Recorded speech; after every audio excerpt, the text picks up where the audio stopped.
Vamos aqui para darmos continuidade ao nosso estudo da EBD. E hoje nós vamos finalmente entrar na parte em que o nosso missionário Robert Callen chega ao Brasil. Finalmente chegamos nesse momento da história, quando o Robert Callen inicia seu trabalho missionário aqui no nosso país. E ao longo das próximas aulas a gente vai está estudando o desencadear dessa história, o que ocorreu durante todo esse tempo que ele passa aqui no Brasil e toda a contribuição que ele dá à Igreja Evangélica no nosso país. Nós vimos na nossa última aula, né, que o Dr. Callen ele chegou aqui no nosso país em 10 de maio de 1855. Né? Então, recapitulando aqui algumas dessas informações, ele desembarca no Rio de Janeiro, né, na cidade de Niterói. E a partir desse momento, então, temos início um novo período da história, né? um novo momento, né, na história da evangelização para os Callens, né? Para o Dr. Callen e para sua esposa, né? Inclusive para o nosso país, para o Brasil, já que ele teve uma grande contribuição com o desenvolvimento do Evangelho aqui no nosso país. Né? Com o desembarcar do Dr. Callen, toda aquela agitação acontece, né? Muito barulho, muita gente tentando conseguir descolar algum tipo de trabalho, carregando bagagens, né, as malas dos passageiros, e toda essa tensão de pessoas, de barcos, de agitações, tudo isso tornando aquele momento um tanto agitado. E como o Dr. Callen, né, já falava português, então ele tinha uma certa vantagem em relação a isso, porque ele pôde lidar diretamente com essas pessoas que estavam oferecendo seus serviços para poder então conseguir um preço mais em conta, né, em relação a isso. Eles não gostavam de ter que supervisionar a retirada de sua bagagem e tudo mais, então eles contratavam um serviço para que isso pudesse acontecer, né, e eles pudessem ter um pouco mais de tranquilidade e conforto em relação a isso. E quando desembarcaram, eles contratam um veículo para poder dar uma volta na cidade. Qual era o objetivo dele? Ele queria conseguir encontrar uma casa que fosse adequada para aquilo que ele tinha em mente, né? Organizar reuniões e para estudo da Palavra de Deus, e para esse tipo de propósito, para esse objetivo, era necessário que fosse um local bem espaçoso, né? Então tinha que ser uma casa adequada, perfeita para esse tipo de objetivo que ele tinha.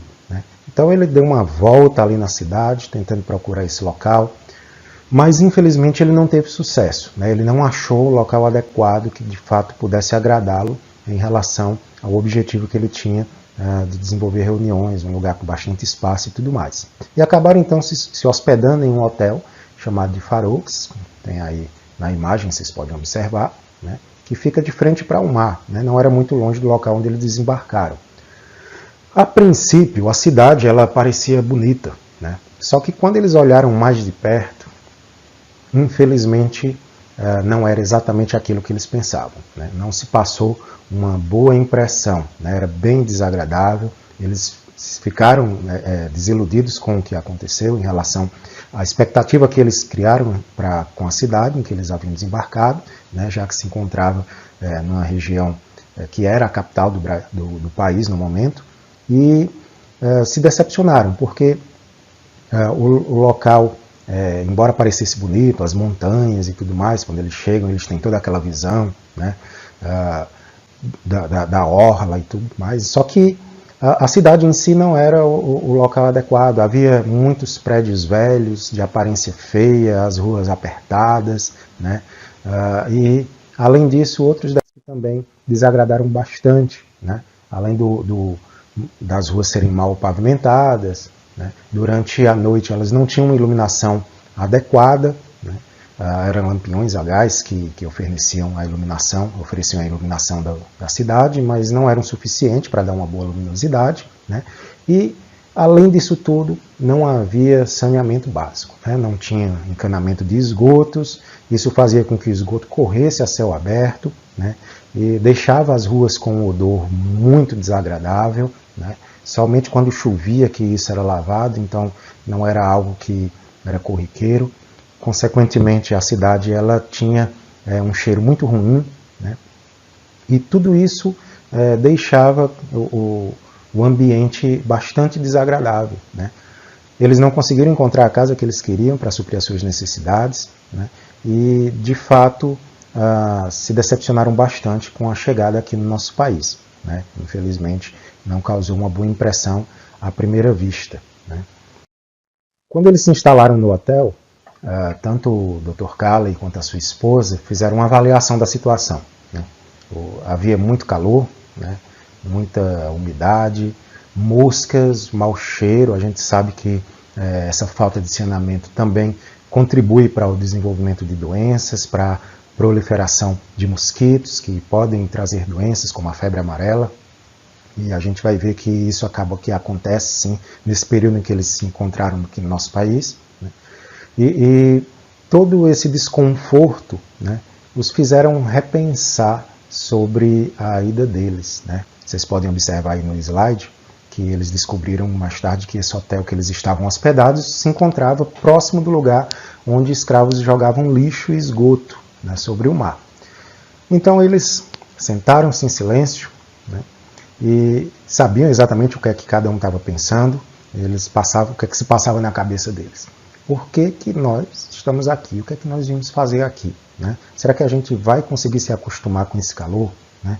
Será que realmente é isso que a gente precisa fazer? Esse é o lugar que a gente precisa estar, né? Eles não conheciam ninguém, eles não tinham nenhum motivo para estar ali, né, na verdade. E o navio ainda estava no porto e eles poderiam até embarcar novamente e ir embora se fosse esse o caso, né? Então, o Dr. Calley, né, olhando para sua esposa, né, e ambos pensando, refletindo sobre essa questão, então eles chegam a uma conclusão, né? A Sarah Calley, ela declara, não, vamos ficar, né? Eles se adaptaram ali naquele momento, se acalmaram os ânimos, toda aquela crise tinha passado, aquela crise do primeiro impacto, e eles entraram em acordo de permanecer, né? Vamos ficar aqui, e essa decisão seria uma decisão importante para o evangelho no nosso país, né? Eles não se arrependeriam disso. Mesmo depois que eles tinham feito essa decisão de ficar, ainda tinha dúvidas, obviamente. A situação não era fácil, né? Eles estavam longe do país deles, eles estavam longe da casa deles, eles estavam em um país estranho, né? Numa situação completamente desconfortável, né? Você imagina nessa época, sem energia elétrica, sem ar-condicionado, sem ventilador, né? Todo o calor, todo um contexto que contribuía para que eles não quisessem permanecer, né? Então, mesmo eles tendo decidido ficar, ainda gerava uma certa dúvida em seus corações sobre essas questões, né? O Dr. Calley, ele escreve no diário dele, acompanhem comigo aqui no slide, dizendo que a Sarah está sempre inquieta, Deus mostre-nos o que fazer. Se voltarmos e desistirmos do trabalho aqui, isso desencorajará o esforço cristão no Brasil mais do que nunca. Se voltarmos agora, seremos perdedores e merecedores de perder o respeito e a confiança dos cristãos. Seremos considerados como aventureiros especulativos. Toda a influência será perdida em todo lugar. Isso, portanto, não deve ser pensado a não ser que Deus, em sua providência, nos dê clara indicação mandando-nos ir. Né? Embora isto possa nos custar a vida e tudo o que temos, nós precisamos ficar. O Calley escreve isso em seu diário e ele tinha uma convicção de que se era da vontade de Deus, Deus ia guiá-los nesse trabalho, né? Se Deus não os quisesse ali, Deus iria mostrar isso de uma forma muito clara e eles iriam entender e seguir ali o mandado do Senhor. Mas resolveram ficar e ficar, né? Então eles fixaram residência no Rio de Janeiro. Como a gente viu, não era nada fácil, né? Calor, odores, muitos escravos transitando, cavalos, mulas, veículos públicos, carruagens, pedestres de todos os lados, não havia um controle do trânsito, né? Então se atropelavam por ali nas ruas estreitas, era muito desconcertante, muito decepcionante todo aquele contexto em que eles estavam, né?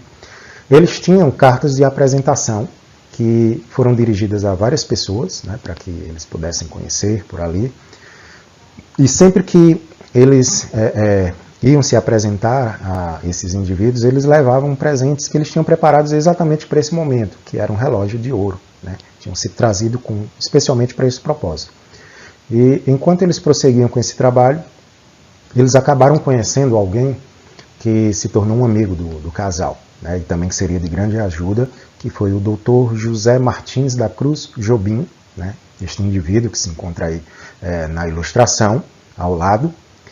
Ele era um senador, né, tinha um cargo político, era médico do imperador, né, diretor das instituições médicas, então uma pessoa de grande influência da qual eles poderiam contar, né? E eles aprenderiam com ele uma característica da cultura brasileira, que é a importância de ter amigos em altas posições, né? Um brasileiro faz qualquer coisa em favor de um amigo, né?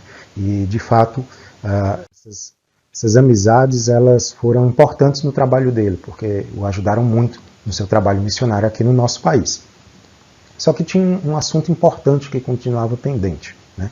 Que era a questão da liberdade religiosa.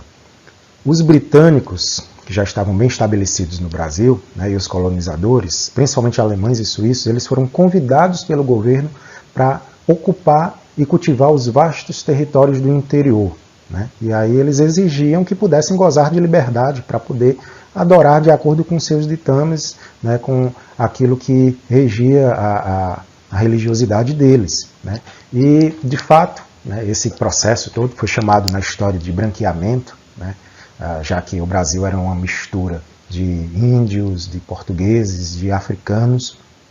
Então, havia um interesse do Império de trazer pessoas da Europa, né, britânicos, suíços, para que pudessem colonizar os territórios aqui no nosso país, né? Esse processo foi chamado na história de branqueamento.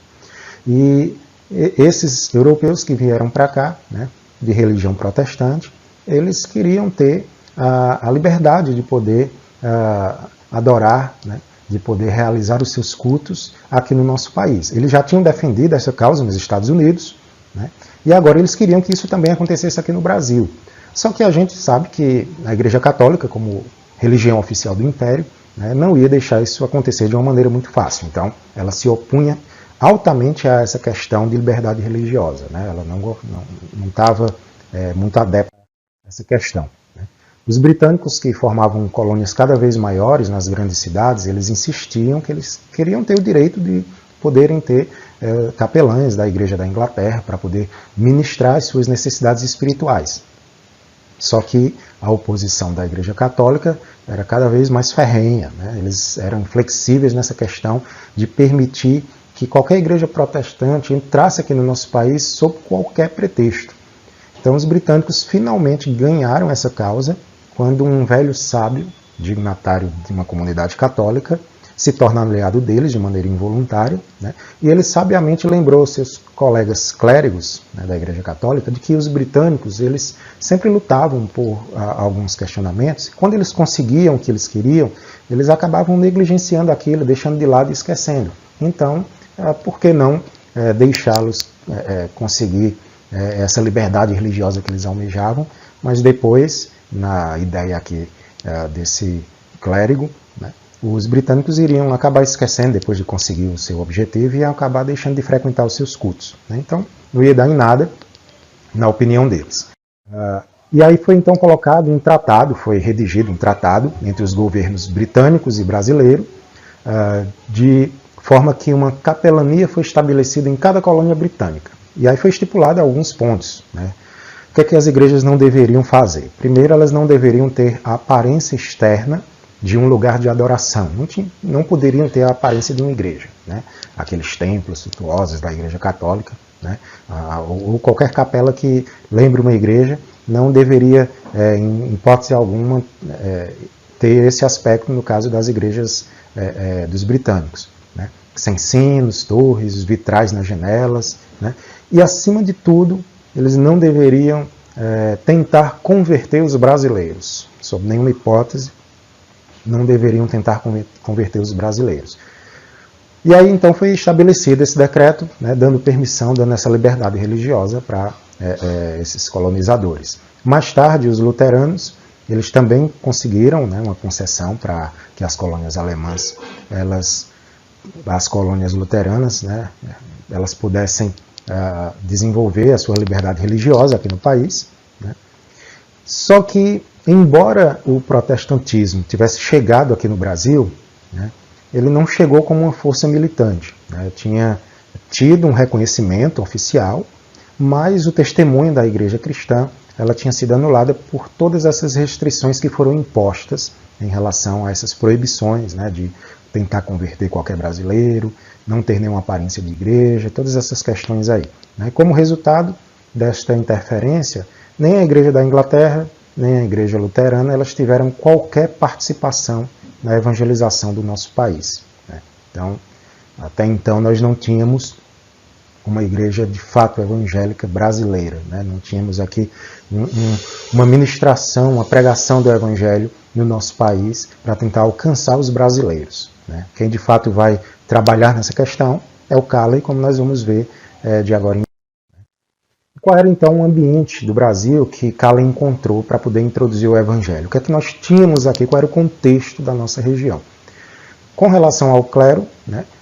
O número de clérigos nativos estava se reduzindo bastante, né? Aqueles que estavam nas ordens santas, eles eram, na verdade, em sua maioria, negligentes em relação à moral, às doutrinas, né? Não tinha zelo pela religiosidade, eles não eram nada exemplar em relação às questões religiosas, né? As igrejas da cidade é que atraíam os poucos padres que estavam disponíveis, né? E aquelas que ficavam em regiões mais afastadas, elas tinham que se contentar, às vezes, com visitas esporádicas de alguns padres, né, que às vezes iam por algum motivo de festa religiosa, de algum santo local, né, ou alguma questão mais particular e específica, né? E havia muita simonia, né, como relata aí, como vocês podem observar aí na figura, não sei se dá para entender, né? Mas a venda de coisas sagradas e espirituais, né? Isso era muito comum, a gente sabe que até hoje, né, isso é comum, né? E era algo que Lutero lutou contra isso, né? Parece ser um costume da Igreja Católica lidar com essas questões, né? Vender coisas sagradas, né, alegando de uma maneira falsa a conquista de bênçãos espirituais através da compra e venda, né, desses produtos. Calley tinha que lidar com tudo isso. Percebe então que tinha uma situação um tanto complicada aqui que o nosso missionário amado encontrou, né? E essa questão dos poucos clérigos, dos poucos padres disponíveis, fazia com que nessas regiões mais afastadas, né, a celebração de reuniões espirituais acontecessem com qualquer pessoa que tivesse um pouquinho mais de interesse por assuntos religiosos, né? E acabava liderando as rezas, as novenas. Essas reuniões elas acabaram desempenhando um papel importante na preparação para o culto evangélico, né? Porque essas pessoas elas tinham experiência de organização de reuniões, né, que um deles poderia liderar, né? Consequentemente, eles não iriam achar estranho a exposição das escrituras sagradas, né, em uma casa ministrada por um deles mesmos, né? Nos círculos oficiais, esse espírito de tolerância estava prevalecendo, né? E estava na moda ser tolerante. O protestantismo, pelo menos em teoria, estava em ascendência, né? Isso foi algo que, de certa forma, contribuiu para a evangelização aqui no nosso Brasil. O líder político, o padre Feijó, que era um clérigo nativo, né, ele era da ala liberal, né? Ele era um intelectual, começou sua carreira política como deputado, ministro da Justiça, senador, e atingiu seu auge quando ele se torna regente durante a minoridade do imperador Dom Pedro II, né, do jovem imperador Dom Pedro II. E o Feijó, como eu disse agora há pouco, ele era da ala liberal, né, então ele visava a reforma da Igreja Católica aqui no Brasil, conseguindo isso através de uma elevação de nível espiritual do país como um todo. Ele buscava autorização para que os padres pudessem se casar, né, para tentar de alguma maneira colocar em ordem a confusão que era a vida doméstica dos padres. Você imagina que os padres, sem ter direito, proibidos de casar, né, como eles deveriam viver uma vida um tanto devassa em relação a essas questões. Então o padre Feijó tinha interesse de legitimar um casamento de padres, e acima de tudo ele tensionava romper com a Igreja Católica Romana. Ele queria romper com Roma nos mesmos moldes que Henrique VIII fez, né? Os irmãos devem lembrar da história quando a gente estudou, né? Que foi assim que surgiu então a Igreja Anglicana, a partir de um rompimento com a Igreja Católica liderada pelo rei da Inglaterra, o Henrique VIII. O padre Feijó aqui, ele também queria fazer algo semelhante e estabelecer uma Igreja Católica brasileira, né, nos mesmos moldes. E também tínhamos aqui dois outros fatores que pesavam muito em favor do Evangelho, que eram a atitude do jovem imperador, né, o Dom Pedro II, e a política de imigração de seu governo, né, que trazia então muitos europeus para cá, de fé protestante, então isso também favorecia. O Dom Pedro II ele tinha sido proclamado imperador quando o pai dele foi deposto. Ele nasceu aqui no Brasil, então o povo brasileiro ele aceitava ele como um verdadeiro brasileiro, né? Então reconhecia de fato ele como um imperador, como um líder nacional, né? Estava sob a tutela de Feijó, e cresce então o amor de Dom Pedro II pelo povo dele, pelo povo brasileiro, pelo seu país, né? Então ele tinha boas intenções para o nosso país. Ele era um governante sábio e tolerante, né? Estava muito interessado no bem-estar da nação. Ele professava ser católico, mas ele tinha aversão à Igreja de Roma. Simpatizava profundamente com o movimento que procurava romper com o Vaticano, né? E assim deixava a Igreja livre para a sua verdadeira missão, que era ministrar as necessidades espirituais do povo, né? Era um estudante das artes, da ciência, e isso contribuiu muito para o profundo desprezo pela mensagem da Igreja oficial, né? Que parecia, na verdade, amordaçar o povo, né?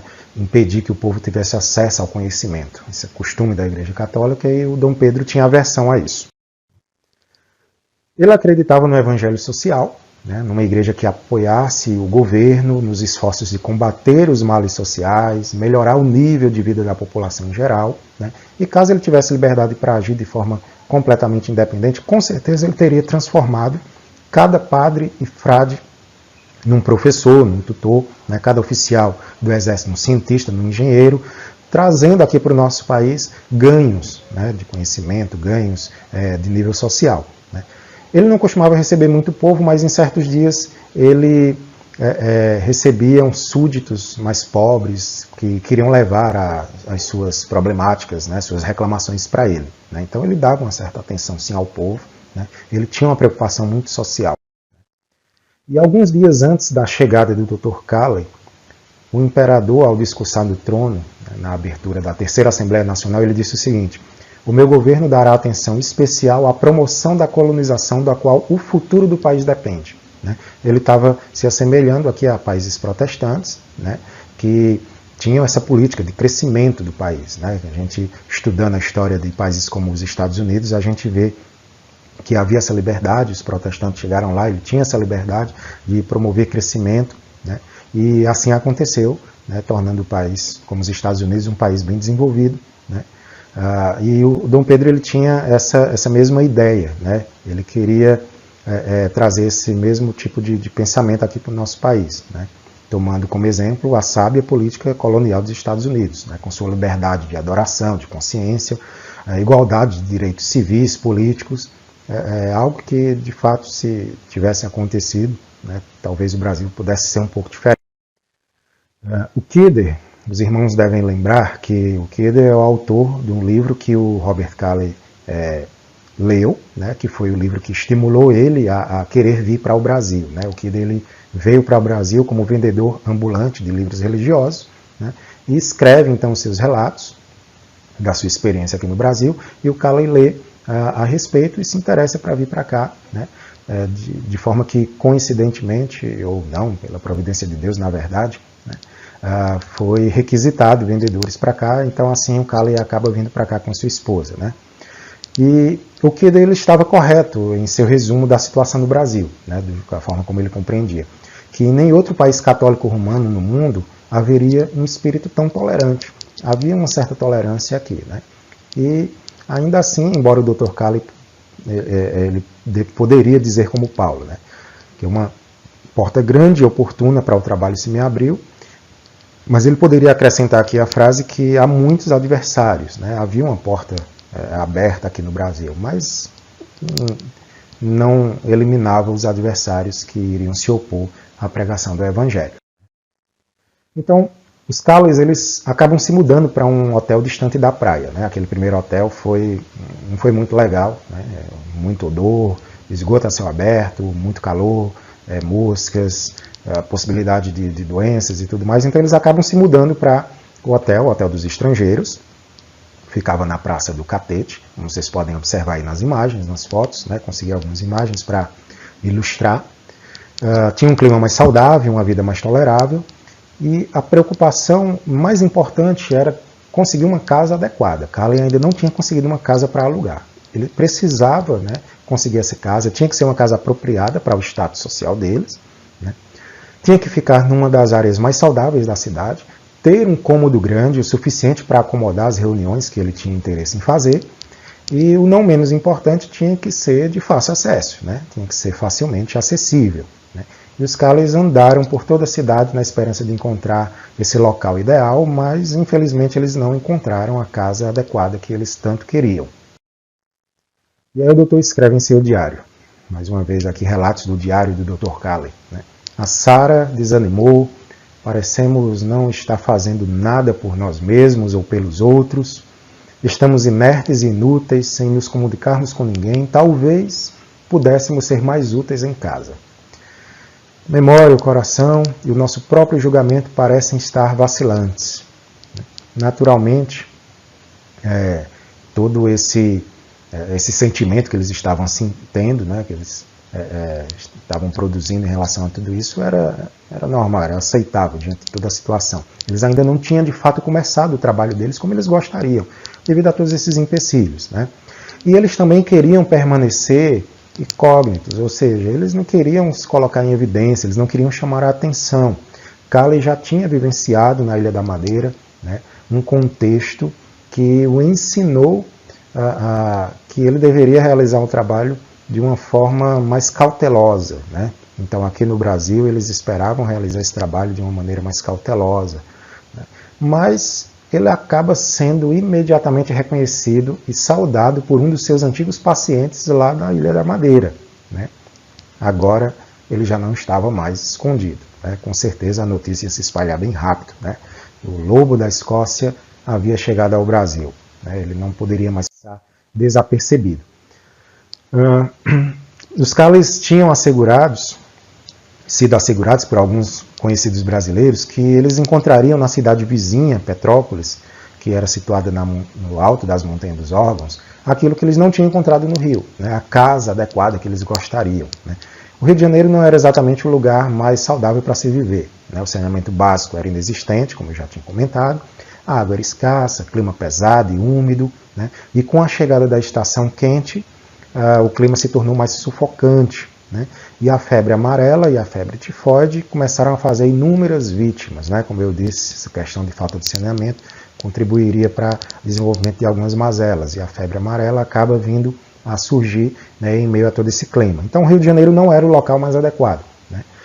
E eles então foram aconselhados por conhecidos que eles encontrariam em Petrópolis, o lugar que eles gostariam de obter, né? Aqui algumas imagens para ilustrar Petrópolis atualmente, né? Aqui a Montanha dos Órgãos mais abaixo, e aqui Petrópolis antigamente, né? Petrópolis tinha sido construída alguns anos antes com o propósito de ser a residência de verão do imperador e da sua corte, né? De fato, a gente, estudando um pouco na história, a gente encontra relatos que a casa que o Dr. Calley encontrou, ela ficava muito próxima à residência de verão do imperador, né? Isso, de certa forma, facilitou a comunicação entre o imperador, Dom Pedro II, e Calley, né? A gente vai ver que eles mantiveram contato, né? Então, a localização de Petrópolis, né, nas montanhas atrás do rio, era ideal. Tinha um clima agradável, paisagens bonitas, né? Situado no caminho principal entre a capital e o estado de Minas Gerais. A riqueza proveniente de ouro e pedras preciosas. Era um local bem adequado, né? Um local bem melhor do que o que eles se encontravam no momento. né? Era uma cidade espaçosa, livre daquela sujeira toda que tinha no Rio de Janeiro, tinha mais clima de capital do que o próprio Rio, né? Então, ouvindo os conselhos desses amigos brasileiros, eles acabam encontrando aquilo que eles procuravam, né? Que era a casa apropriada, localizada num terreno bem vasto, né? Entremeado por cabanas e trabalhadores alemães, né? Era a casa de um embaixador americano que iria ficar vaga logo logo, né? Só que ainda estava ocupada, né? Então, como eles não poderiam ocupar a casa de imediatamente, apenas em outubro, eles acabam que continuam residindo no Rio de Janeiro até o fim de julho. Depois eles se mudam para Petrópolis e ficam temporariamente em um hotel.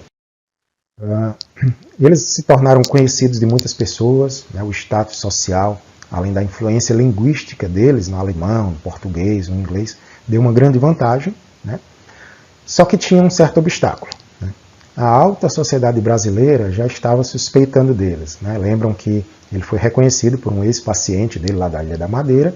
Logo, a notícia de que o lobo da Escócia, né, Cala, estaria ali, aquele que causou um grande tumulto na Ilha da Madeira, agora estava no Brasil, né? Foram espalhados esses rumores por madeirenses de boa reputação, né?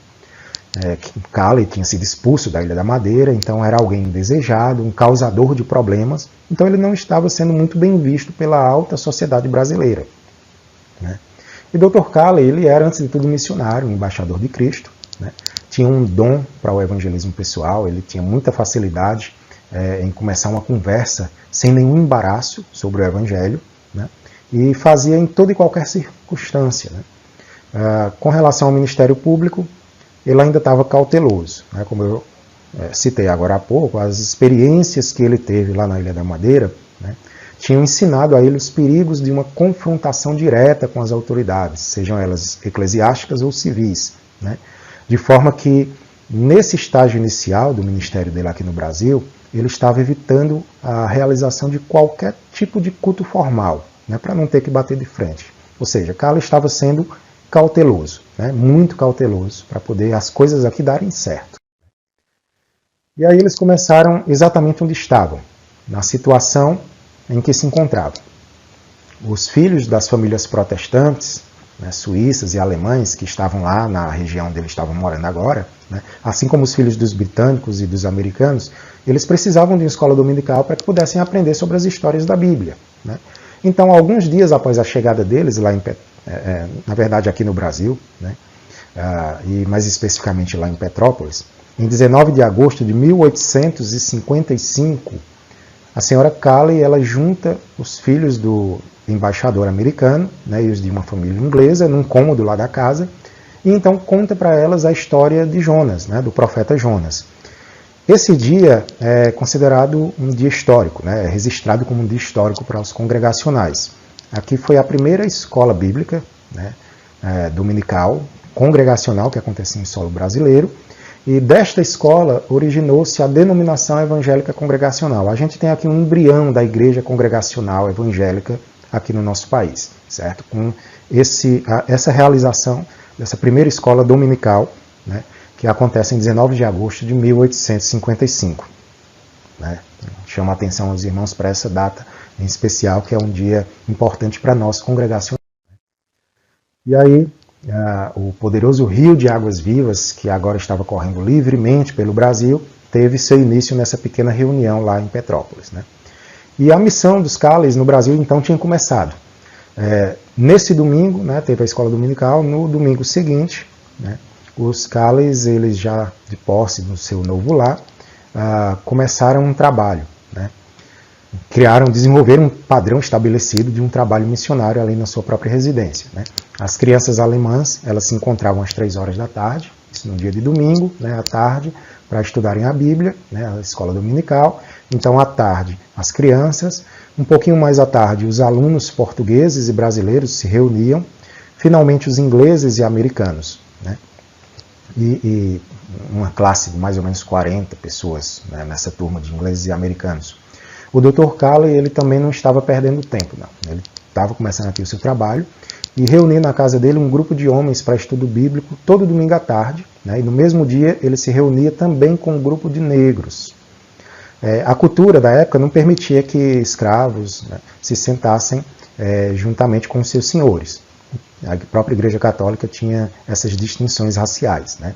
Então, a princípio, começou assim com essa separação, né? Mas alguns anos depois, quando a igreja já estava bem estabelecida, essas diferenças elas foram desaparecendo, né? Calley, muito sábio, ele entendia que em Cristo Jesus todos nós somos um, né? Então não havia motivo para esse tipo de separação, né? Mas então começa o trabalho dele com essas reuniões em casa, né? Com estudos da palavra de Deus. E algo muito importante, irmãos, o culto doméstico acontecia todos os dias, né? Os 3 servos, 2 criadas alemãs e um jardineiro português, né, trabalhavam na casa do Dr. Calley, eles participavam dessas orações diárias. E isso foi importante porque era um exemplo que era dado para as outras casas, para as outras famílias, né, de britânicos e alemães, né, para eles seguirem esse exemplo, realização de culto doméstico. Nesse estágio inicial do trabalho de Calley, de evangelização aqui no nosso país, o culto doméstico nas casas dos crentes era uma das principais formas de propagar o evangelho, né? Os crentes eles eram ensinados a convidar os seus amigos e vizinhos para se reunirem, para estudarem a palavra de Deus, para cantar hinos, né? Para orar na casa. Então a gente vê aqui a importância da realização de cultos domésticos, né? Todos os dias, Calley, sua esposa, realizavam esses cultos. E o trabalho ele inicia a partir daí, né?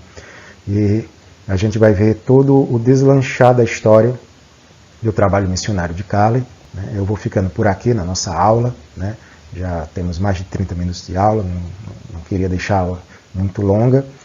Os próximos eventos a gente vai abordando nas nossas próximas aulas, né? Que Deus os abençoe. Amém?